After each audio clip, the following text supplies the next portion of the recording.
সবাই উপরের এই ভিডিওটার স্লোগানটা শুনেন, তারপর আমি কিছু কথা বলতেছি।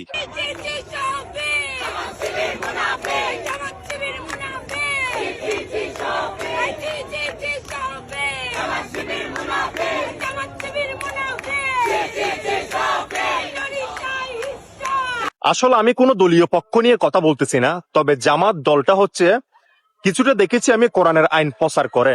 তবে সেই ক্ষেত্রে এই মেয়েগুলো যে আসছে জামাতের বিপরীত, মানে কথা বলার জন্য কোরআনের বিপরীত, সেই ক্ষেত্রে আমি এই মেয়েগুলার ড্রেস আপ দেখতেছি। প্রথমে নাই কোনো শরীরের ওড়না, নাই ড্রেস আপের টিক, নাই মাথায় কোনো কাপড়। তারাই আবার স্লোগান দিচ্ছে সি সি সি শফিক, জামার শিবির মোনাফিক। আসলে আমি মনে করতেছি এগুলো মনে হয় আবাসিক হোটেলের মেয়ে। জামাত যেহেতু ক্ষমতায় আসবে, সেই ক্ষেত্রে মনে হয় ওদের ব্যবসাটা বন্ধ হয়ে যাবে, সেজন্য তারা এরকম স্লোগান দিয়ে রাস্তায় নেমেছে।